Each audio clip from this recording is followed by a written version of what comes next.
যদি রাজনীতির ভবিষ্যৎ হিসাব নিকাশ করেন তাহলে যে কোনো ফরম্যাটেই হাসিনার আওয়ামী লীগ হোক আর হাসিনা বিহীন আওয়ামী লীগ হোক, আওয়ামী লীগ যদি হাজির না হয় রাজনীতির মাঠে, বিএনপি কিন্তু বিপদে পড়বে বলে রাখলাম, মিলাই নিয়ে। আওয়ামী লীগ বা শেখ হাসিনা একটা ভুল পাল্টিয়েছেন বেগম খালেদা জিয়ার মৃত্যুর পর। যেই কথাগুলো লিখেছেন এটা অকল্পনীয়, চিন্তাই করা যায় না। আসলে কি বেকায়দায় আছেন বলে কি লিখলেন, নাকি সত্যি সত্যি লিখলেন? একটু বিশ্লেষণ করি। শেখ হাসিনা কি বলেছেন? বলেছেন বাংলাদেশের প্রথম নারী প্রধানমন্ত্রী হিসেবে, নারী প্রধানমন্ত্রী হিসেবে প্রথমে, তার মানে একটা স্বীকৃতি দিলেন। তারপরে বলছেন, পরের লাইনটা খেয়াল করেন, গণতন্ত্র প্রতিষ্ঠার আন্দোলনে তার অবদান। সে গণতন্ত্র প্রতিষ্ঠার আন্দোলন করেছেন কার সময়? এরশাদের সময় এবং শেখ হাসিনার সময়। তাহলে সেটারও স্বীকৃতি দিলেন। আবার বলছেন প্রথম নারী প্রধানমন্ত্রী হিসেবে। বলছেন যে বিএনপি নেতৃত্বের এক অপূরণীয় ক্ষতি হলো। সত্যি ক্ষতি হলো, একটা কথাও কিন্তু মিথ্যা না। আবার দেখেন তার কথা রেশ ধরে সজীব ওয়াজেদ জয়, তিনিও কি বলছেন? ধরা হয় যে তিনি হয়তো উত্তরসূরি হবেন শেখ হাসিনার যদি বিদায় নেন পৃথিবী থেকে। দেশের সংকটময় মুহূর্তে, মানে বাংলাদেশে এখন সংকটময় মুহূর্তে বলছেন, যখন সাধারণ মানুষের নিরাপত্তার অভাবে ভুগছে, নিরাপত্তা নেই, সত্য, দেশকে অস্থিতিশীল এবং বিরাজনীতিকরণের অপচেষ্টা চলছে, কথাটা একেবারে মিথ্যা নয়, তখন তার এই চলে যাওয়া বাংলাদেশের উত্তরণের পথে এক গভীর প্রভাব ফেলবে। চিন্তা করা যায়। এই দুইজনকে মনে করেন শেখ হাসিনা ক্ষমতায়, আর সজীব ওয়াজেদ জয়ও ওই তথ্য উপদেষ্টা নাকি বলে সেই পদে আছেন। সেই সময় মনে করেন এই বেগম খালেদা জিয়ার বিদায় যদি হতো, এই শব্দগুলি কি ওরা লিখতেন কিনা? তারা লিখতেন? আমার সন্দেহ হয়। কিন্তু লিখেছেন। যখন লিখেছেন আমরা এটাকেই ধরে যদি বিশ্লেষণ করি তাহলে দুইটা জিনিস পাবো। একটা হলো যে বিএনপির মন গলানোর চেষ্টা, একটা কৌশল বলবেন নাকি অপকৌশল বা চালাকি বলতে পারেন, কিন্তু বলে তো ফেলেছেন, মুখ দিয়ে তো ফেলছেন, এবং কোনোটাই তো অস্বীকার করা যায় না। তাহলে এই কৌশল হলো যে একটা, ধরি আমরা যে এটা যেহেতু মারা গেছেন, যেহেতু অনেক দায় আছে, বিএনপি দোষারোপ করবে, বিরোধীরা দোষারোপ করবে। কালকে আসিফ নজরুলও বলেছেন যে বেগম খালেদা জিয়ার এই মৃত্যুর পেছনে শেখ হাসিনার দায় আছে।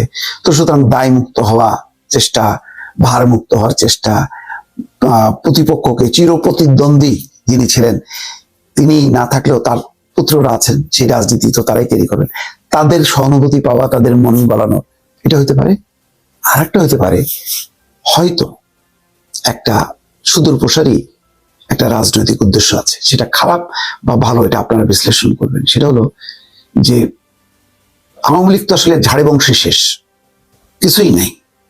শোক যে জানাবে তারা আনুষ্ঠানিকভাবে, মানে ধরেন দুজন যে তারেক রহমানের সঙ্গে দেখা করবেন বা পরিবারের সদস্যদের কাছে যে শোক জানাবেন, সেই অবস্থার মধ্যেও তো নেই।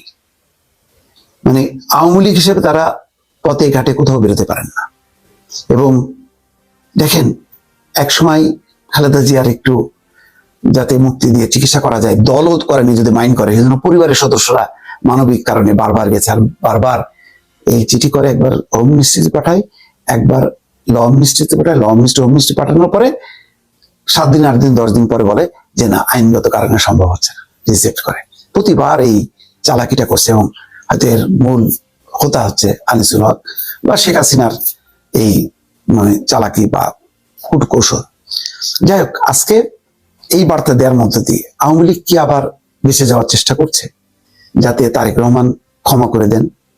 অথবা বাস্তবতাটাকে এমন হলো যে আওয়ামী লীগকে এখন মাঠে না আনলে বিএনপির যে প্রবল প্রতিপক্ষ হয়ে উঠছে, যে রাজনৈতিক শক্তি জামাতের নেতৃত্বে, একটা দক্ষিণপন্থীদের যে একটা হুঙ্কার বা সংগঠিত হওয়ার একটা আভাস, সেটাকে থামানোর জন্য মাঝখানে কি আওয়ামী লীগকে দরকার আছে? তেমন কোনো চিন্তা থেকেই কি আওয়ামী লীগ এটা চাললো? এবং বিএনপির কি এক ধরনের সায় আছে কিনা? কারণ আগে রাজনীতির মাঠে ছিল বিএনপি জামাত, বিএনপি নেতৃত্বে এই ধর্মীয় রাজনৈতিক দলগুলো ছিল, কিন্তু প্রভাব ছিল বিএনপির, যদিও আস্তে আস্তে খেয়ে ফেলতেছিল বিএনপিকে জামাত। কিন্তু এখন তো একেবারে তারাই মূল প্রতিদ্বন্দ্বী হয়েছে। এটা তো বিএনপির জন্য অস্বস্তিকর। সেই কারণে কি একটা এই বেগম খালেদা জিয়ার মৃত্যুর মধ্য দিয়ে আওয়ামী লীগের কি রাজনীতিতে প্রত্যাবর্তন করার একটা সুযোগ হইল কিনা, আমি দর্শক এটা ভাবছি। আমার এই কথাটা হয়তো এখন অনেকের কাছে বাস্তব মনে হতে পারে, কিন্তু একটু ভেবে দেখেন, যদি রাজনীতির ভবিষ্যৎ হিসাব নিকেশ করেন, তাহলে যে কোনো ফরম্যাটেই হাসিনার আওয়ামী লীগ হোক আর হাসিনা বিহীন আওয়ামী লীগ হোক, আওয়ামী লীগ যদি হাজির না হয় রাজনীতির মাঠে, বিএনপি কিন্তু বিপদে পড়বে। ইউনূসের উপদেষ্টা পরিষদে নীরব পদত্যাগ। দর্শক, আপনারা দেখছেন যে মনে হয় সবকিছু স্বাভাবিকভাবে এগিয়ে যাচ্ছে এবং দেশ একটা নির্বাচনের দিকে এগিয়ে যাচ্ছে, একটা অবৈধ নির্বাচনের দিকে এগিয়ে যাচ্ছে। কারণ ইউনূস আপাদমস্তক একটি অবৈধ সরকার। সংবিধানের সুপ্রিম কোর্টের উপদেষ্টামূলক এখতিয়ার 106 অনুচ্ছেদ 106 অনুচ্ছেদের বলে একটি সরকার গঠিত হয়েছে এবং সেই সরকার এত কিছুর এখতিয়ারকে দিয়েছে। সেই সরকারকে সংবিধানে হাত দেওয়া, দেশের গুরুত্বপূর্ণ স্থাপনা বিদেশিদের হাতে লিজ দেওয়া ইত্যাদি নানা রকম কর্মযজ্ঞ করে গত 1.5 বছর, সোজা কথা গোড়ায় গলদ এই জন্য যে সংবিধান লঙ্ঘন পদে পদে এই সরকারের একটা পিয়ন থেকে শুরু করে, এই সরকারের আমলে যে পিয়নটি নিয়োগ প্রাপ্ত হয়েছেন, আগে থেকে যারা আছেন তারা আলাদা কথা, কিন্তু এই সরকারের একটা পিয়ন থেকে শুরু করে প্রধান উপদেষ্টা ডক্টর মোহাম্মদ ইউনূস পর্যন্ত অবৈধ সংবিধান লঙ্ঘনকারী। এবং এই বাংলাদেশের মাটিতে এদের একদিন পিয়ন থেকে শুরু করে ইউনূস পর্যন্ত বিচার হবে।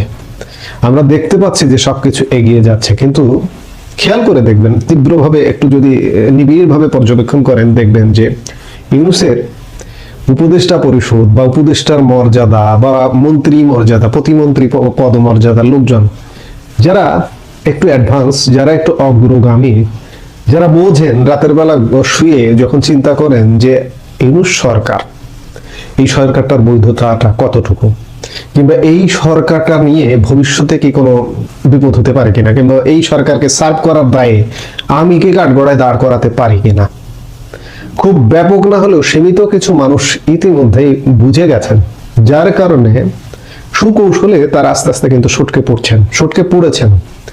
আপনাদের মনে আছে নিশ্চয়ই যে 24 নভেম্বরে প্রতিমন্ত্রীর পদমর্যাদায় 3 জনকে বিশেষ সহকারী হিসেবে নিয়োগ দিয়েছিলেন প্রধান উপদেষ্টা ডক্টর মোহাম্মদ ইউনূস।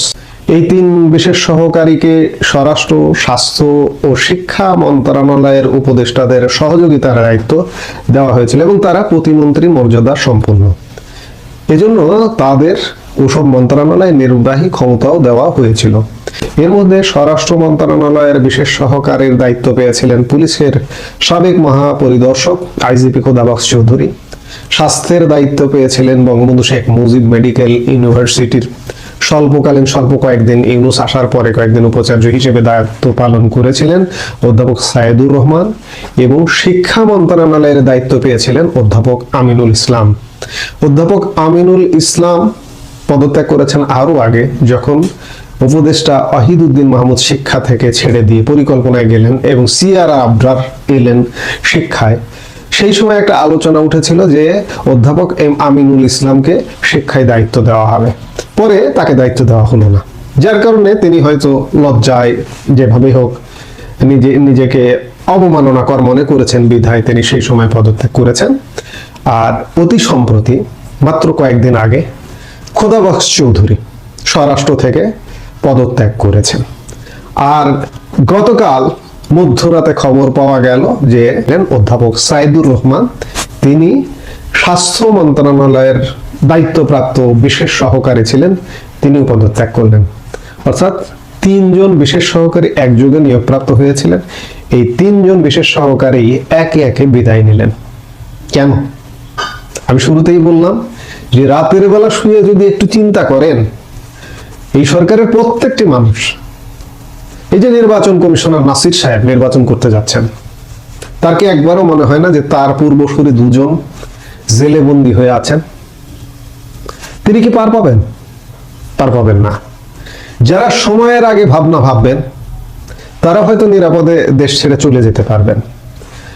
এই উপদেষ্টা পরিষদের প্রত্যেকটি উপদেষ্টার বিচার হবে এই বাংলাদেশে। হ্যাঁ, দেশ নির্বাচনের দিকে যাচ্ছে, একটা তালগোল পাকানো অবৈধ নির্বাচন। আমি বারবারই বলছি, যেহেতু সরকারের ভিত্তিটাই অবৈধ, অবৈধ সরকার একটি অবৈধ নির্বাচন করে ক্ষমতা হস্তান্তর করবে। তারা ডিসাইডেড, সরকার ইতিমধ্যে ডিসাইডেড। সরকারের ইচ্ছা ছিল জামাতকে দেওয়ার, জামাতেরও ইচ্ছা ছিল ক্ষমতা নেওয়ার, কিন্তু সার্বিক অবস্থা বিবেচনায় সেনাবাহিনীর একটা অংশ জামাতকে দিতে চায়, সরকারের একটা অংশ জামাতকে দিতে চায়, জামাতও নিতে চায়। কিন্তু এখানে জয় পরাজয়ের বিষয়টা মনে হচ্ছে যে বিএনপির হাতে ক্ষমতাটা দিয়ে সেনাবাহিনী ডিসাইডেড বেশিরভাগ অংশ যে আপাতত তো অন্য কিছু ভাবনার সুযোগ নেই। বিএনপির হাতে ক্ষমতাটা দিয়ে এই যে যারা দায়িত্বপ্রাপ্ত আছেন তারা অন্ততপক্ষে একটা সেফ এক্সিট নিশ্চিত করবেন। সেনা শীর্ষ কর্মকর্তাদের কেউ কেউ সেফ এক্সিট নিশ্চিত করবেন। এবং বিএনপির হাতে যে ক্ষমতাটা যাবে যদি নির্বাচনটা হয়, এখনো বলছি যদিও নির্বাচনটা হয়, নির্বাচন হওয়ার খুব বেশি সম্ভাবনা আছে। আমি 70 থেকে 80% সম্ভাবনা দেখছি যে 12 ফেব্রুয়ারি এরা নির্বাচন করবে, শুধুমাত্র সেফ এক্সিটের কারণে। 30% ঝামেলা আছে জঙ্গিরা যদি নিজেরা মারামারি করে নির্বাচনটাকে বানচাল করে দেয়। যেটি বলছিলাম যে শুধুমাত্র সেফ এক্সিটের জন্য এই নির্বাচনটা হবে। এবং কেউ কেউ যারা আগাম বুঝতে পারছেন যে পরিস্থিতি ভালো না, পরিণতি ভালো হবে না, তারা কিন্তু আগাম পদত্যাগ করছেন। এই যে অধ্যাপক সাইদুর রহমান পদত্যাগ করেছেন আসলে 1 মাস আগে, কিন্তু গৃহীত হয়েছে গতকালকে, গেজেট প্রকাশ হয়েছে গতকালকে। সাইদুর রহমান সংবাদ মাধ্যমের কাছে বলেছেন যে আমি 1 মাস আগে পদত্যাগ পত্র জমা দিয়েছি। এবং আপনি নিশ্চিত থাকুন, এই যে যারা পদত্যাগ করলেন, আমিনুল ইসলাম শুরুতে, এরপরে খোদাবক্স চৌধুরী, এরপরে সাইদুর রহমান, এবং নির্বাচন আসতে আসতে হয়তো আরো কিছু পদত্যাগের ঘটনা ঘটতে পারে। এবং পুরো পরিষদ পদত্যাগ করবে এটা আমি এখনই বলবো না, যে নির্বাচন না করেই পদত্যাগ করতেও পারে, অসম্ভব কিছু না, উড়িয়ে দেওয়ার কিছু না, ও করতেও পারে। নির্বাচনটা শেষ পর্যন্ত করতে পারলো না, ওই যে জঙ্গিরা যদি মারামারি করে, নির্বাচন না করে এখন পদত্যাগ করে তারা নিরাপদে চলে যাবেন, চলে যেতে পারবেন কিনা সেটিও সন্দেহ আছে।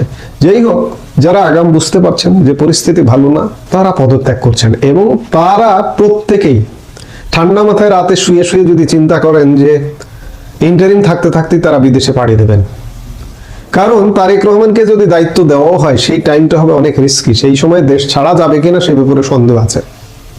সেই জায়গা থেকে আমি খুব সুস্পষ্টভাবে দেখতে পাচ্ছি যে ইউনুস পরিষদ, ইউনুস এবং আমি শুরুতেই বললাম যে একজন পিয়ন পর্যন্ত বাংলাদেশের মাটিতে একদিন বিচার হবে। তাকে হয়তো পাওয়া যাবে না, বঙ্গবন্ধুর খুনিদেরও, হত্যাকারীদেরও কিন্তু পাওয়া যায়নি। মেজর ডালিমরা কিন্তু এখনো বিদেশে বসে আছেন। এরা বিদেশে পালিয়ে গেলে এদের ধরে আনা আসলে যাবে না, ধরে আনাটা খুব কঠিন ব্যাপার। এখন কতজন এই পালিয়ে যাওয়ার সুযোগ পাবে সেটা আসলে আল্লাহ পাক জানেন, কারণ আল্লাহ সবকিছু পরিকল্পনাকারী, আল্লাহ সৃষ্টিকর্তা, স্রষ্টা। তো কাজেই আমি যেটি বলছিলাম যে নীরব পদত্যাগ চলছে ইউনূসের পরিষদে। আমরা নানান ঘটনায় আমরা অন্যান্য ঘটনাগুলো দেখছি, এই যে যেমন গত 2 দিন যাবত বিএনপির প্রধান বেগম খালেদা জিয়া মারা গেছেন, আজকে তার জানাজা অনুষ্ঠিত হয়েছে। বাংলাদেশের ইতিহাসে হয়তো সবচেয়ে বড় জানাজাই হবে এটি। এগুলোর আড়ালে কিন্তু নানা ঘটনা ঘটছে, প্রতিনিয়ত অস্থিরতা, নানা রকম ঘটনা ঘটছে, এর পেছনে নেপথ্যে অনেক ঘটনা ঘটছে। এই ঘটনাগুলোই হচ্ছে পদত্যাগ। যারা সচেতন তারা সময়ের আগে সিদ্ধান্ত নিয়ে সটকে পড়ছেন। তাহলে বুঝুন যে ইউনূস সরকার কতটা দুর্বল সরকার এবং কতটা আতঙ্কিত সরকার, কতটা আতঙ্কে আছে। যারা এখন পর্যন্ত আছে তারা ভাবছে যে আমরা চলে যাব। 111 সরকার, 2007-08 যে 111 সরকার ছিল, সেই সরকারের শীর্ষ ব্যক্তিরাও কিন্তু বিদেশে। তারা এরকম অপরাধ করেননি, তারা চাইলে দেশে থাকতে পারেন আসলে, কিন্তু এখনকার পরিস্থিতি তাদের থাকতে দেবে কিনা বা সেটি একটা ব্যাপার। কিন্তু আজকের ইউনূস পরিষদ যে অপরাধটা করেছে, এই অপরাধের বাংলাদেশে বিচার হবে। আমরা যদি বেঁচে থাকি আমরা এই বিচার নিঃসন্দেহে দেখব। কাজে আমি আলাপ যেটিতে শুরু করেছিলাম যে ইউনূসের পরিষদে আসলে নীরব পদত্যাগ চলছে আতঙ্কে, এবং সামনে আরো হবে, আমরা সেটি দেখতে পাচ্ছি।